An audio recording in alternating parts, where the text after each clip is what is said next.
Hello everyone, today in this video we will see what is state in React, what are props in React, why states should not be mutated directly in React, and how React compares old versus new states, and why React uses reference comparisons, and why immutability is mandatory in React.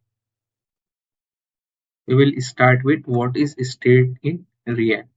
So state is a built-in object that stores data that can be changed over time.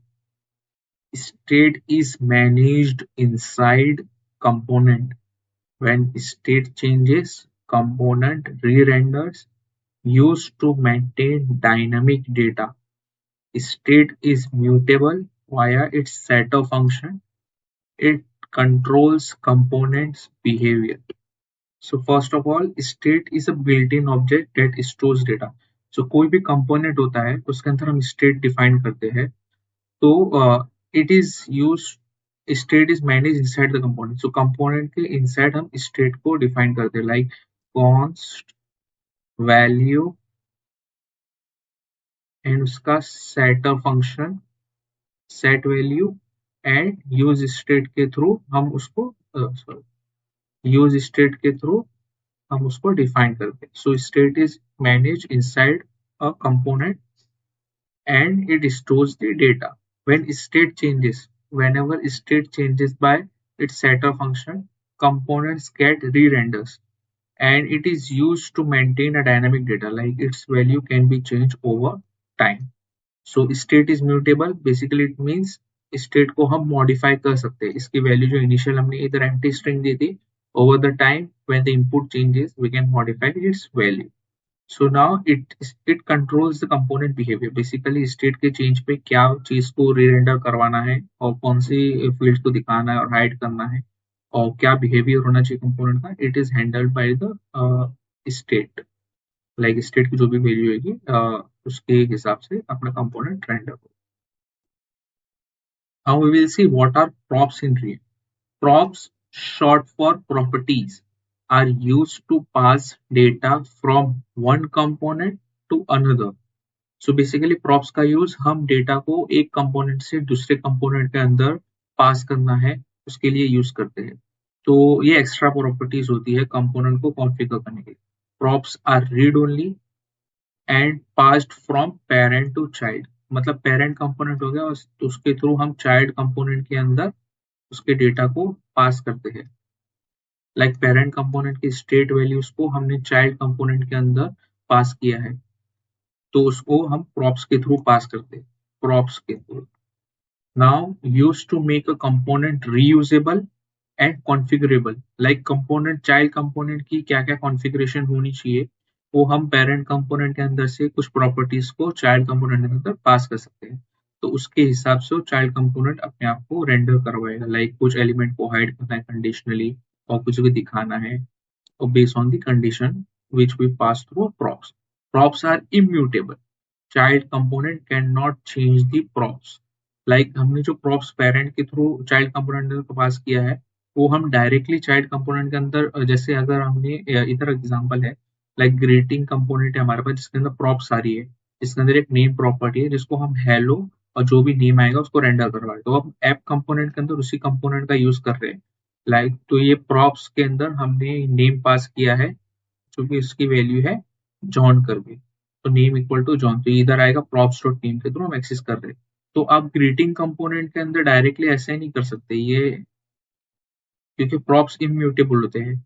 तो props dot name equal to John Alice ऐसा करके आप directly उसको mutate नहीं कर सकते हैं, नहीं तो क्योंकि फिर उसके बाद ये जो नेम है वो ओवरराइड हो जाएगा और हमको जो डिजायर्ड बिहेवियर है वो नहीं मिलेगा. So props are immutable. Child component can not change the props. Now we will see the comparison between props and state. So props का meaning क्या होता है? Data passed to component. and state का क्या होता है? Data managed by component. जो data manage करता है कंपोनेंट उसको हम स्टेट बोलते हैं. और कंपोनेंट के अंदर जो डेटा आता है प्रॉपर्टीज आती है उसको हम प्रॉप्स बोलते हैं. म्यूटेबिलिटी फीचर क्या होता है प्रॉप्स का? ये रीड ओनली होते हैं, मतलब चाइल्ड कंपोनेंट खाली उनको रीड करेगा और उसको स्क्रीन पर दिखाएगा, यूआई में दिखाएगा। बट स्टेट कंपोनेंट, वो जो कंपोनेंट होता है तो वो स्टेट खुद मैनेज करता है, कैन बी चेंज, ये म्यूटेबल होते हैं स्टेट्स।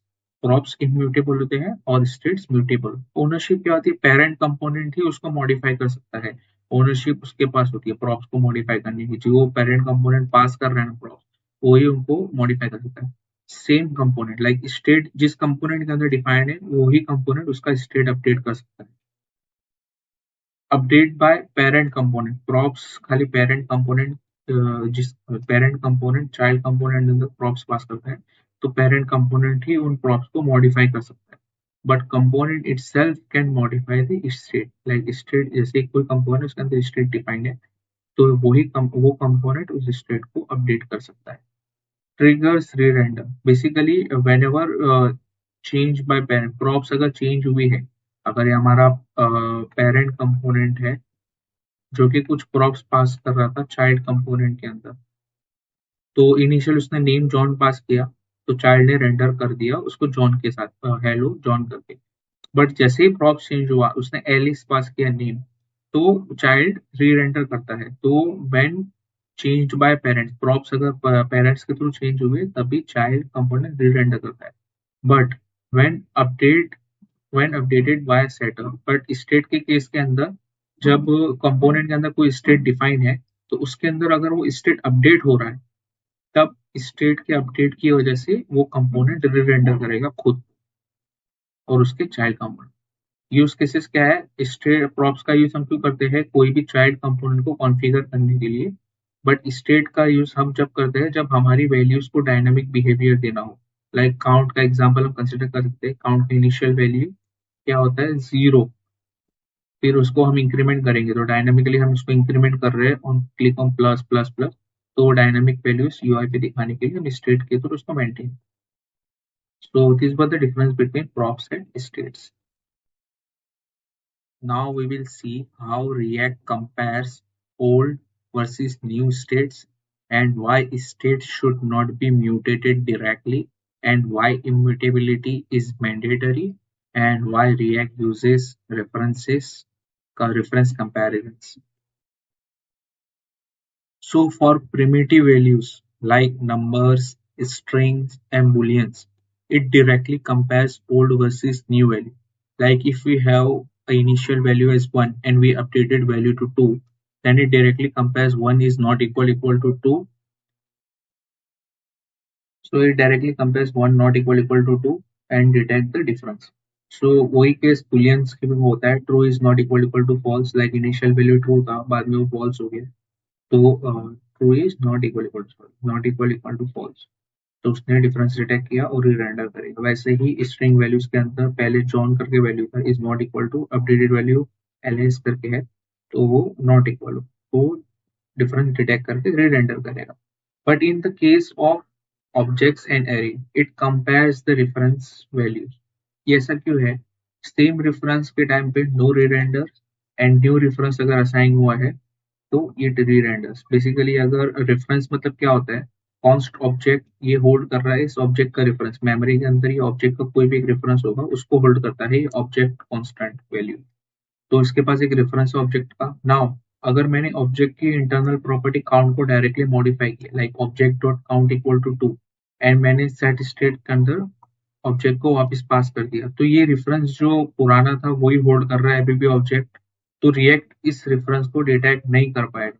लाइक पुराना रेफरेंस सेम है, नो सेम रेफरेंस, तो रीरेंडरिंग नहीं होगी यूआई पे, तो इसकी वजह से ये अपडेटेड वैल्यू जो काउंट की हमको यूआई पे नहीं दिखेगी।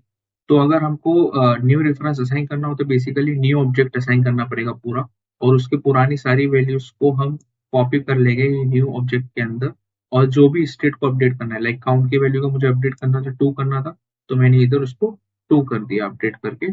तो ये जो न्यू रेफरेंस असाइन हुआ है, तो न्यू रेफरेंस की वजह से old reference is not equal to new reference, तो ये री रेंडर करेगा स्क्रीन पे और हमको अपडेटेड काउंट की वैल्यू स्क्रीन पे दिखेगी। So why react uses a reference comparison, so react uses reference comparison because deep comparison, जो ऑब्जेक्ट की वैल्यूज को वन बाय वन अगर कंपेयर करने जाएगा, इज वेरी स्लो। तो ये डीप कंपैरिजन वेरी स्लो होता है, hence it performs a shallow comparison. Shallow comparison means it directly compares the reference of old object and the new object. Similarly for the arrays, it compares directly reference of old array and the new array. तो अगर reference different हुआ तो उसको re-render करेगा. Shallow comparison for speed and predictability, like ये पहले state था directly और ये नया रेफरेंस असाइन हुआ है तो पूरा न्यू एरे असाइन हुआ है तो हमको बैक जाना होगा, तो हम उसके लॉग्स को इजीली देख सकते हैं, तो ये मोर प्रेडिक्टेबल होता है. तो that's why React uses reference comparison because the deep comparison is very slow and performs a shallow comparisons for speed and predictability. Now we will see why immutability is important in React and why we should not directly modify or mutate the state in React. So here is the counter example where we are maintaining one state as a count and we have a setter function. So we are using use state to maintain the state. Now we have one function which is the increment function. Now in that we are calling this increment function on click of the button. So we have a counter and we are rendering the count value, and whenever user clicks on the button we will call the increment function, and here you can see we are directly modifying the state like count equal to count plus 1. So इधर हमने directly count equal to count plus 1 कर दिया है, तो इधर क्या होगा, react detect नहीं कर पाएगा कि स्टेट अपडेट हुआ है. काउंट की वैल्यू जो है वो काउंट प्लस 1 हो गई है, तो काउंट की वैल्यू अभी क्या हो गई है 2, बट रिएक्ट अभी डिटेक्ट नहीं कर पाया है क्योंकि हमने सेटर फंक्शन का यूज नहीं किया. तो एक्चुअल क्या होना चाहिए था, const increment equal to increment जो हमारा फंक्शन है, तो हम अगर ये सेटर फंक्शन का यूज करेंगे, सेट काउंट इक्वल टू जो भी हमारा न्यू वैल्यू आएगा, काउंट न्यू वैल्यू जो है हमारी क्योंकि 2 है, काउंट प्लस 1.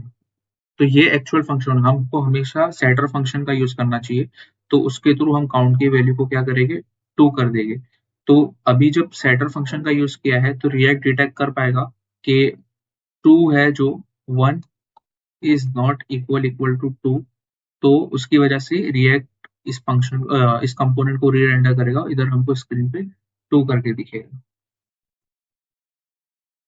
सो इसको हमने अभी एक प्रिमिटिव वैल्यू के एग्जांपल के थ्रू समझा है, बट अगर हम ऑब्जेक्ट्स होता है हमारे पास या एरेज होता है, तो एरेज के अंदर अगर रेफरेंस होल्ड करता है ये हमारा एरे करके, ये स्टेट है हमारा, हम अगर समझो कि ये स्टेट के अंदर कॉन्स्ट एरे का स्टेट है हमारे पास, एंड सेट एरे करके हमारे पास उसका सेटर फंक्शन है, और यूज स्टेट के अंदर हम उसका इनिशियल वैल्यू ये एरे असाइन कर रहे हैं. ठीक है, तो ये एरे के अंदर अगर आप डायरेक्टली पुश कर देते एलिमेंट को लाइक एरे डॉट पुश 3, तो ये इसका एरे का रेफरेंस हमने चेंज नहीं किया, ये एरे जो ये इस एरे का रेफरेंस ये एरे वेरिएबल होल्ड कर रहा है, तो इसका रेफरेंस चेंज नहीं किया, जस्ट हमने एक उसको एरे को म्यूटेट करके उसके अंदर 3 को पुश कर दिया है, एरे को चेंज कर दिया है, लाइक एक एलिमेंट उसके अंदर म्यूटेट होकर उसके अंदर एक एलिमेंट पुश हो गया, तो इसका रेफरेंस चेंज होने की वजह से रिएक्ट डिटेक्ट नहीं कर पाएगा. तो बेसिकली अगर हमको री रेंडरिंग करवाना है तो न्यू एरे असाइन करना पड़ेगा. तो न्यू एरे कैसे असाइन करेंगे, हम न्यू एरे लिखेंगे, ये न्यू एरे हमने असाइन कर दी है सेटर फंक्शन के अंदर, और ओल्ड वैल्यूज को सारों को कॉपी कर देंगे और उसके बाद 3 एलिमेंट को उसके अंदर पुश कर देंगे. तो ये रेफरेंस और ये एरे का रेफरेंस दोनों डिफरेंट हो गया, तो उसकी वजह से हम रेफरेंस इक्वालिटी के बेस पे हम इन दोनों एरे को कंपेयर करके रिएक्ट उसका डिफरेंस कैलकुलेट कर पाए. That's why never change the state directly. Always create a new state and let React handle the updates. So whenever set state is called inside a functional component, then React schedules an update. React क्या करता है, update schedule करता है, और React क्या करता है, new state को कंप्यूट करता है, मतलब जो भी सेट काउंट की जो वैल्यू हमने अपडेट की है उसको कैलकुलेट करके, जैसे इधर सेट काउंट हमने किया काउंट प्लस 1, तो स्टेट को कंप्यूट किया, पहले 0 थी वैल्यू, प्लस 1 इज इक्वल टू 1, ये न्यू स्टेट को कंप्यूट किया, फिर पहले शेड्यूल किया सेट न्यू शेड्यूल किया अपडेट को, फिर इसकी वैल्यू को कंप्यूट किया। देन अभी क्या होगा, इसके इंटरनली यूज स्टेट जो रहता है उसके सॉरी यूज स्टेट जो हमारा हुक है उसके अंदर एक लॉजिक लिखा हुआ होता है, तो आप उसको इस तरीके से समझ सकते हैं ऑब्जेक्ट डॉट इज मेथड का यूज करके। तो प्रीवियस वैल्यू और न्यू वैल्यू, प्रीवियस वैल्यू क्या थी 0 और इधर थी वैल्यू न्यू। अगर ये ऑब्जेक्ट डॉट इज अगर इसने ट्रू रिटर्न किया, लाइक प्रीवियस वैल्यू 0 है, न्यू वैल्यू भी 0 है, तो ये क्या रिटर्न करेगा, ट्रू। अगर वैल्यू अनचेंज है तो वो रिटर्न ट्रू करेगा। तो हम क्या करेंगे, रीरेंडरिंग को अवॉइड करेंगे। This process is also called as bail out optimisation. हम बेसिकली उसको रीरेंडरिंग को अवॉइड करने के प्रोसेस को क्या बोलते हैं, बेल आउट ऑप्टिमाइजेशन। और अगर न्यू वैल्यू डिफरेंट है, लाइक 0 थी फिर अभी 1 हो गई, तो हम ये मेथड क्या रिटर्न करेगा, object dot is false return करेगा, तो हम पूरे ट्री को रीरेंडर करेंगे। तो बेसिकली ये internally how set state works is it uses object dot is method for comparing the previous and new values. So arrays and object के case में क्या होता है, वो रेफरेंस कंपैरिजन करता है। तो उसकी वजह से जब तक हम इस ऑब्जेक्ट को नया रेफरेंस असाइन नहीं करेंगे तो ये हमेशा हमको ट्रू ही रिटर्न करेगा और रीरेंडरिंग को अवॉइड करेगा, जिसकी वजह से हमको स्क्रीन पे न्यू वैल्यू नहीं दिखती। तो अगर हमको न्यू वैल्यू दिखाने की है तो बेसिकली उसके रेफरेंस को चेंज करना पड़ेगा। बेसिकली हमको पूरा न्यू ऑब्जेक्ट असाइन करना पड़ेगा सेटर फंक्शन के अंदर, तो जिसकी वजह से इसकी वैल्यू फॉल्स हो जाएगी ऑब्जेक्ट डॉट इसकी, और हमको री रेंडरिंग करने मिलेगा यूआई पे और हमको न्यू वैल्यू दिखेगी।